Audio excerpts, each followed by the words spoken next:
Hello everyone, welcome to Golden Heart Tarot. My name is Ren. I hope you all are safe and happy. Today's video is in collaboration with Lettie over at Fifth Dimension. She has a beautiful energy and is a wonderful reader. I really think you would enjoy her videos, so go show her some love. And welcome to those of you joining us over here from her channel. The links to Lettie's video and her channel are in the description box. Her video covers what strengths lie within your light attributes. But today, our video is going to explore what strengths lie within your shadow attributes. As usual, we have 3 groups. Group 1 is 5 of Cups and the Wild Unknown Tarot. Group 2 is the Queen of Wands and the Heaven and Earth Tarot. And Group 3 is the Knight of Cups and the Crafterian Black Original Tarot. I'll be doing one big shuffle at the beginning, but if you want to jump straight into your reading, those timestamps are in the description box. I'll see you there.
Hello, Group 1. If you chose the Five of Cups and the Wild Unknown Tarot, this will be a reading. We're asking what strengths lie within your shadow attributes.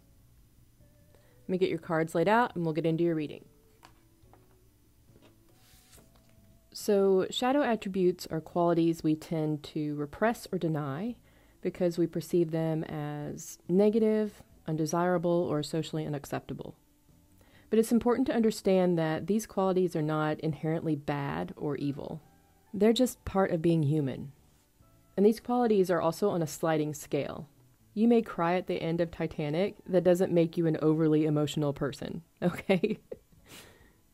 We're exploring how certain shadow attributes make you a stronger person, but I will go ahead and issue a trigger warning just in case. All right, let's get started. We have 9, the Hunter, and 1, the Mother. The Empress, 6 of Swords, 9 of Pentacles, the Sun, High Priestess, and the 8 of Wands. The Hangman, the 8 of Cups, the 7 of Cups, 4 of Wands, 6 of Wands, and the Ace of Wands.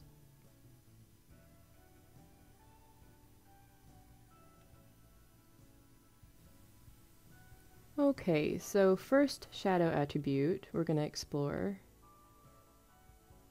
I'm hearing you want everything.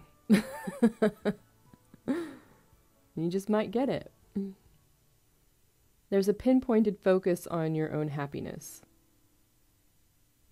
I suppose we could call this first shadow attribute greed. It's a craving for more wealth, more resources, more possessions. And one side of the scale, it could be that you take the bigger slice of pie. And on the other side, it could be you just accumulate wealth and just go Scrooge McDucking in it, you know? You just collect more and more of things and you don't actually use it for anything. You may have one too many pairs of shoes. You know, it could be something like that. You could have one too many tarot decks. But we're not talking about me, Group 1, all right? This is about you. I don't know, in the cards I see you leaving something wonderful for the chance at something better. I guess it could manifest as in hoarding too. But on the darker side, it could be lack of empathy or manipulating others to gain some sort of advantage. Now for your second shadow attribute, you have some pretty positive cards here, actually. I'm hearing the grass is greener on the other side. So this one goes along with greed. I think it's jealousy. A longing for what other people possess, like achievements or possessions, qualities that they have. Ultimately, it's about looking for value outside of yourself. And greed is that way too. I mean, this could manifest in a lot of ways. Like you're scrolling through social media and you just happen across someone that has a perfect body, that has a ton of money, a great job, has a great family, whatever it might be, and you just take a hit to your self-esteem. On the darker side of things, jealousy can create competitiveness, resentment, frustration, and even bitterness. Now remember that greed and jealousy are just parts of being human. I'm not going to start calling you Mr. Krabs. Yet. So let's see what strengths lie within these shadow attributes. We have 12, the King, 60, the Kiss, 7 of Swords, 9 of Swords, 3 of Wands, 10 of Cups, Knight of Wands, 10 of Swords, Star, Six of Cups, Eight of Swords reversed, Seven of Wands reversed, the World reversed, and the Knight of Cups. So for greed, I'm getting you don't tell everyone what you're doing. I'm hearing takes a lickin' and keeps on ticking. Thanks, Spirit. This is probably a side message, but I'm getting you covertly working for the greater good, but you keep getting stabbed in the back. Greed can fuel your ambition for personal and professional growth. It can also give you the determination to overcome obstacles. It helps you to be resourceful and strategic, like you want to find creative solutions, and also helps you recognize opportunities when they come around. I'm really getting Robin Hood here. Do you steal from the rich and give to the poor? Group 1. Or it's like the bad guy that's actually the good guy. I don't know what that is. I suppose if you understand greed, then you can use it against the really greedy people. Spirit's being a bit vengeful today. It might be nap time, I don't know. For jealousy, you can flip it, and it can help you to recognize and appreciate what you do have.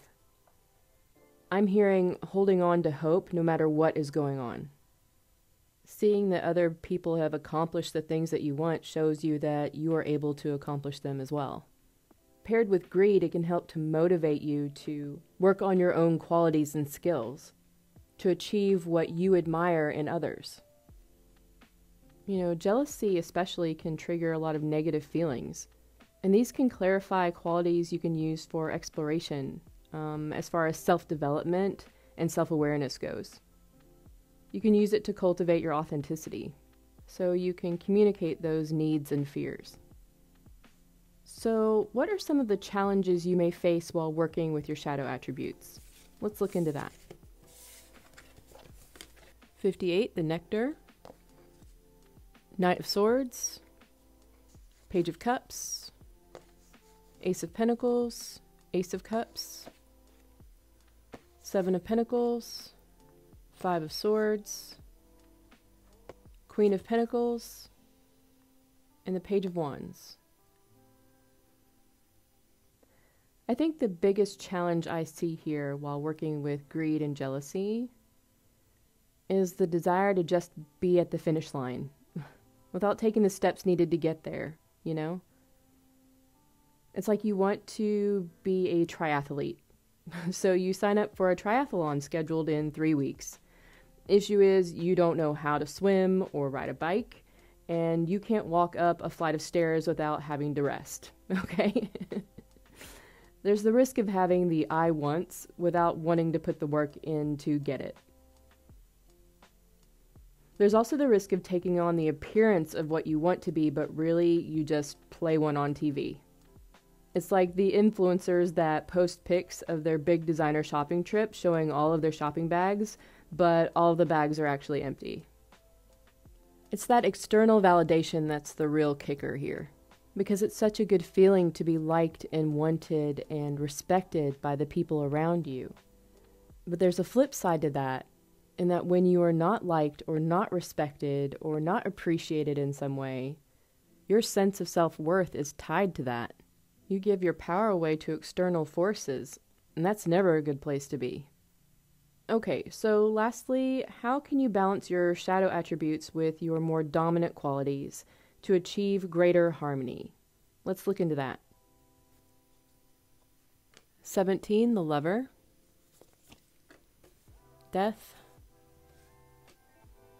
Four of Cups. The Hermit. The Chariot. Temperance. Nine of Cups. The Devil. And the Queen of Swords. Well, to start off, there are a lot of major arcana here, so I'm getting that this could be a very big deal. I think it's important to be patient with where you are at. Be excited about the journey, not just where you end up. Set realistic goals and be honest about where you are at. Let others know what you need and want. I think you can balance these shadow attributes with your more dominant qualities to break down big goals into smaller steps and just start doing them. How do you think most of the people that have the things or attributes you want got them? Most of them started at the beginning. But with like YouTube and online courses, podcasts, things like that, you can learn from them. So you don't have to start at the very beginning or make the same mistakes. I think you can just be smart about it and don't overwhelm yourself unnecessarily. Use the power of greed and jealousy balanced with your more dominant qualities of generosity and admiration to make true improvements to your life. All right, Group 1? Well, thank you so very much for joining me. Make sure to check out Lettie at 5th Dimension. She's going to talk about what strengths lie within your light attributes. It should be a good one. Link is in the description box. And if you enjoyed this reading, make sure to hit like and subscribe, and I'll see you next time. Bye-bye. Hello, Group 2. If you chose the Queen of Wands and the Heaven and Earth Tarot, this will be your reading. We're asking what strengths lie within your shadow attributes. Let me get your cards laid out, and then we'll get into your reading. Now, shadow attributes are qualities we tend to repress or deny because we perceive them as negative or undesirable or socially unacceptable. But it's important to understand that these qualities are not inherently bad or evil. They are just part of being human. And these qualities are on a sliding scale. You may like your coffee a certain way. That doesn't make you a control freak, okay? We are exploring how certain shadow attributes make you a stronger person. But I will go ahead and issue a trigger warning just in case. All right, let's do this. We have 18, the Siren. 78, Anima Mundi. The Empress. 8 of Cups. 10 of Wands. The Lovers. Wheel of Fortune. And the Queen of Wands. 3 of Pentacles. 6 of Swords. Ace of Swords. Knight of Wands. 5 of Wands. And the 5 of Cups. Okay, so for our first shadow attribute, I am recognizing that we have the Queen of Wands twice. So sexy, fiery, sexy. But we have the 10 of Wands as well, so it's a burden. Ah, okay, I'm getting it. It's perfectionism.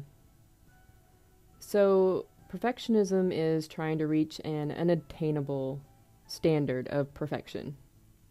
It would mean setting extremely high standards for oneself, as well as being very judgmental and self-critical.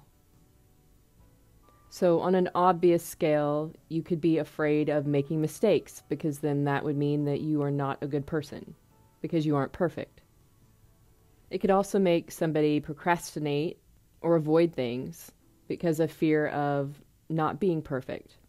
Perfectionism makes people search for external validation.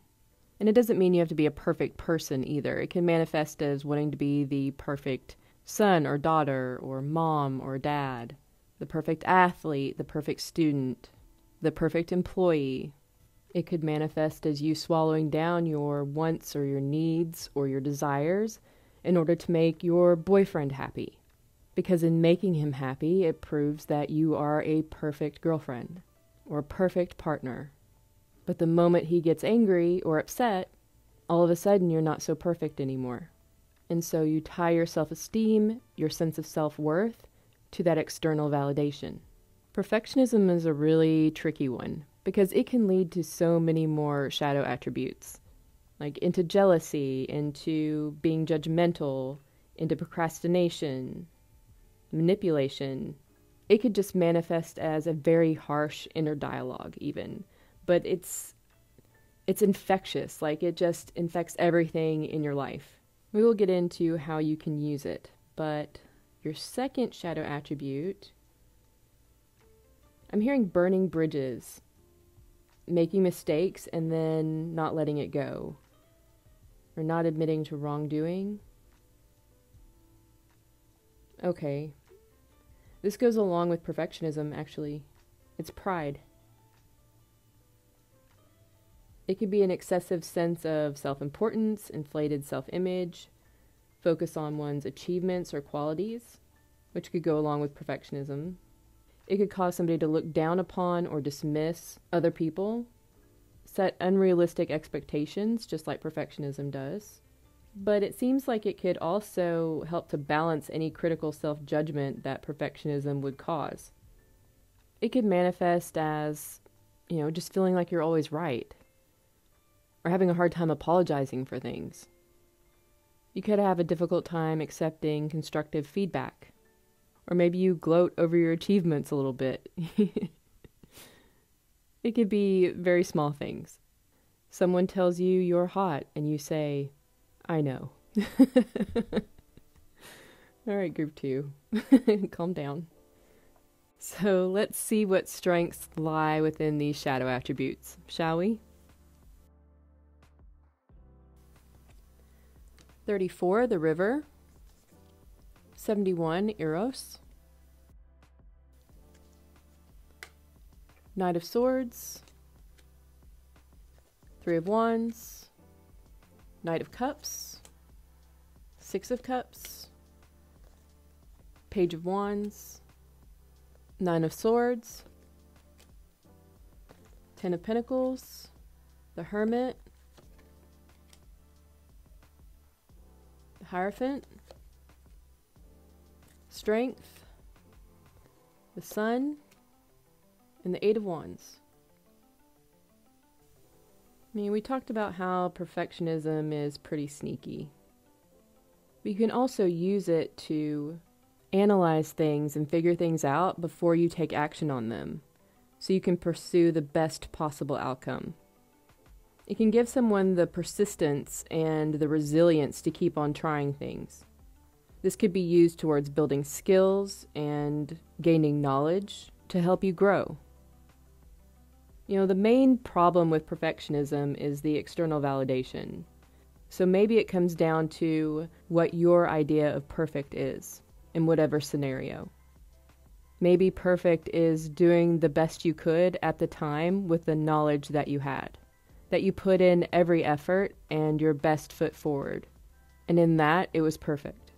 I think the strength in perfectionism is that it compels you to do your very best. As far as pride, there's a bunch of major arcana here. I'm hearing quality over quantity. So taking pride in your work, developing confidence, self-respect, self-worth. It links so well with perfectionism. It motivates you to do your best and to really achieve things. You can use pride to empower yourself, assert boundaries, stand up against mistreatment, and you can extend that further by fostering a sense of pride in your community or your culture, creating a shared sense of accomplishment, and you can take that love of self and expand it to love of everyone. We've talked about this a little bit, but what are some of the challenges you may face when working with your shadow attributes? 63, the Venom. Page of Pentacles in reverse. The 8 of Swords. Judgment. Page of Cups.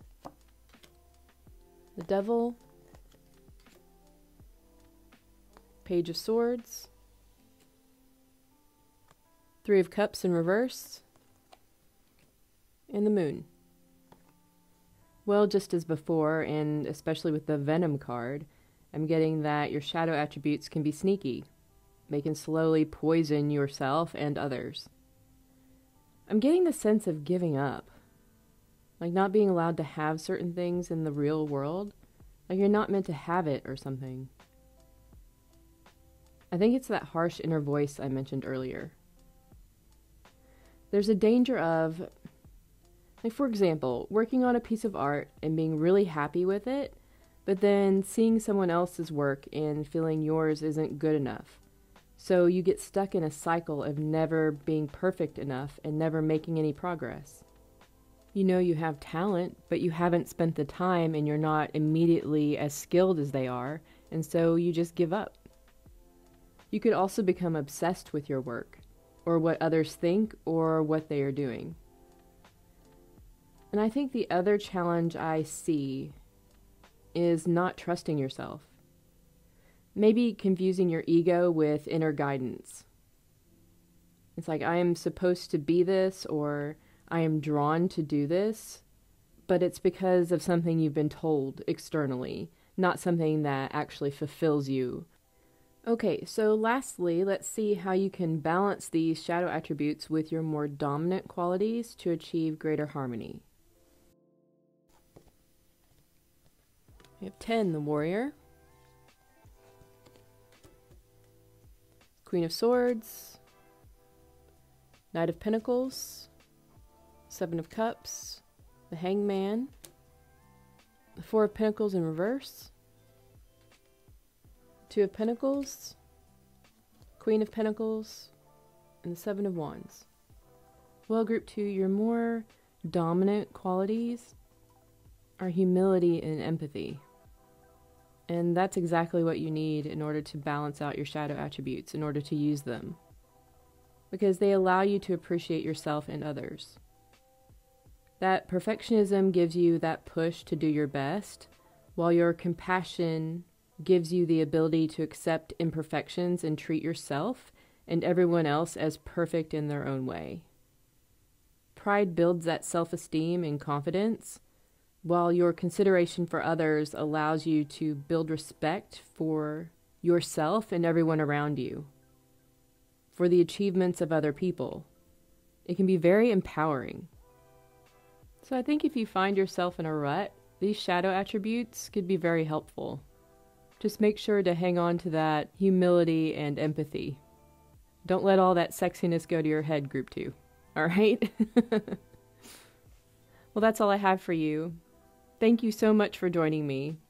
Make sure to check out Lettie's video at 5th Dimension. She's going over what strengths lie within your light attributes. Should be a good one.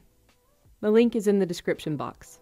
If you enjoyed this reading, please hit like and subscribe, and I'll see you next time. Bye-bye. Hello, Group 3. If you chose the Knight of Cups and the Crafterian Black Original Tarot, this will be your reading. We're asking what strengths lie in your shadow attributes. Let me get your cards laid out, and then we'll get into your reading.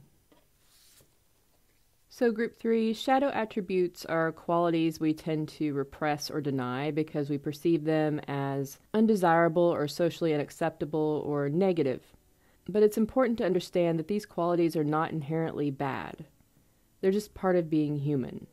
And these qualities are on a scale. You may have a display of your tournament trophies. That doesn't mean you have a superiority complex. All right? We are exploring how certain shadow attributes make you a stronger person, but I will go ahead and issue a trigger warning just in case. All right, let's get into this. We have 65, the prayer, 40, the dead end, 8 of Pentacles, 7 of Pentacles, 8 of Wands, 4 of Swords, the Empress, and the Ace of Swords, King of Cups, 10 of Wands, King of Wands in reverse, 5 of Swords, the High Priestess in reverse, and the 5 of Wands. Alright, so our first shadow attribute. It's interesting, we've had the Empress in all 3 groups today, but there's not been an Emperor so far. Divine feminine energy must be strong in the collective right now. We are talking about shadow attributes though, and the shadow of the Empress would be victimhood maybe? I'm getting like someone expecting another person to come in and save them, like giving away their power. So yes, I think the first shadow attribute is victim mentality. I am not talking about having the experience of being a survivor due to trauma from circumstances or mistreatment.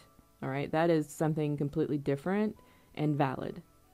I'm talking about the shadow attribute of having a victim mentality. It's the illegitimate victimization.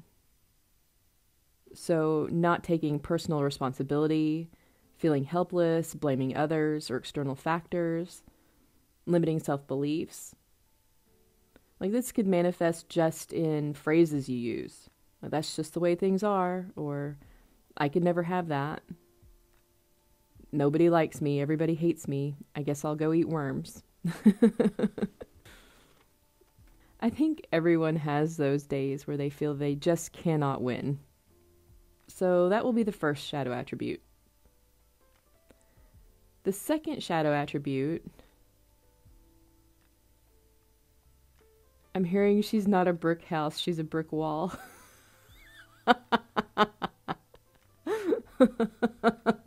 Oh no, group 3. I think you're mighty, mighty group 3. No matter what spirit says. Okay, seriously. I'm seeing a lot of conflict. Just starting drama, friction. I guess we could call this shadow attribute antagonism. Stirring up trouble, causing conflict. It can manifest as not considering other people's perspectives, seeking out conflict, like trying to provoke your partner for no reason, or your sibling or something. It could also be like cussing people out or doing things to get a reaction from people. On the lighter side, it could be like pranks or mischievousness. Okay, so let's see what strengths you can gain from these shadow attributes. 21, the mystic. 2, the father. 7 of cups. The fool in reverse. Ace of pentacles. Page of cups. The world. 9 of swords in reverse.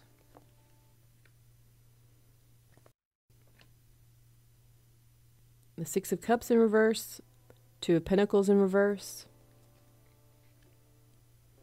3 of cups in reverse. Death. The star. And the hermit. Okay, so strengths. Victim mentality.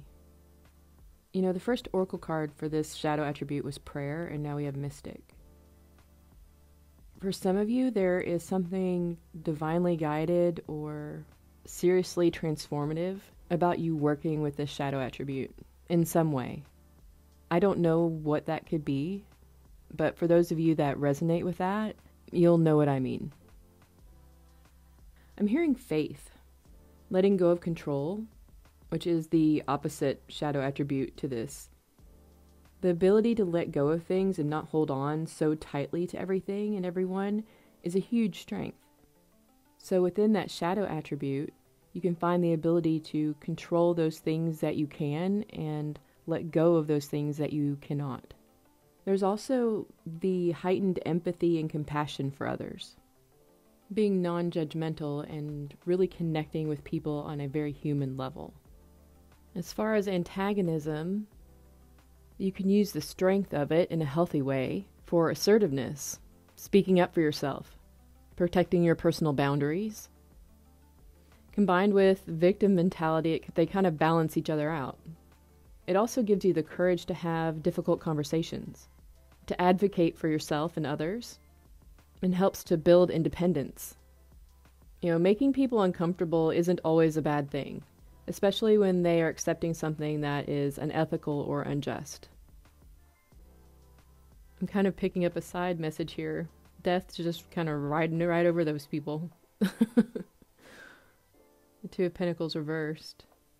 You would say what you want, and therefore everyone would know what you want. There's no indecision. There's no miscommunication. As far as a relationship, you don't need a bunch of people. You know what you want. You know, if something's not working, you end that stuff. And that's just how it is. There's no third party, there's no juggling, there's nothing.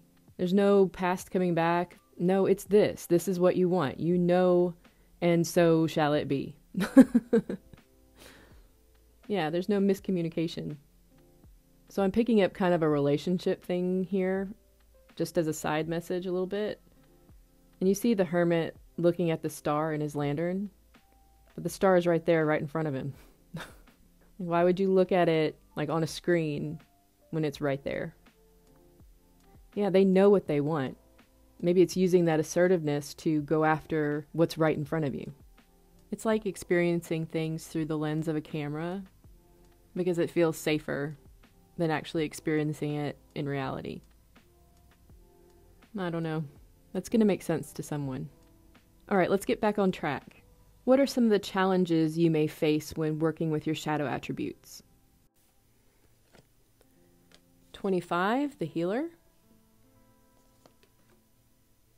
7 of Wands in reverse.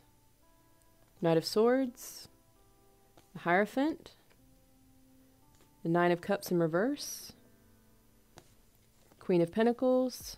7 of Swords. Queen of Wands. And the 6 of Pentacles. I think maybe the biggest challenge, or the thing to be aware of when working with these shadow attributes, is that you can combine them into martyrdom, where you're willingly sacrificing yourself for a cause or belief. And whereas martyrdom is often seen as something noble, it can also be a shadow attribute. Victim mentality would have you endure hardship and suffering because you would believe you deserved it, or that there's nothing you could do about it, even if there were. While antagonism would keep you fighting, not for a cause, but just for the anarchy of it, even at the expense of the cause you were fighting for.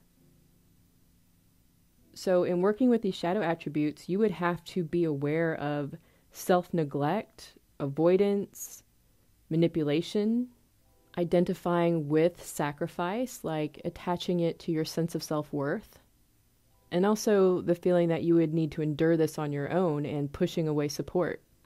So there's a lot of strength to be found within these shadow attributes, but there are definitely some things to be aware of. So lastly, let's see how you can balance these shadow attributes with your more dominant qualities to achieve greater harmony. We have 3, the Starborn, 5 of Pentacles, Page of Pentacles, 9 of Pentacles, the 5 of Cups, 2 of Cups, King of Swords, Ace of Cups reversed, and the 4 of Pentacles reversed.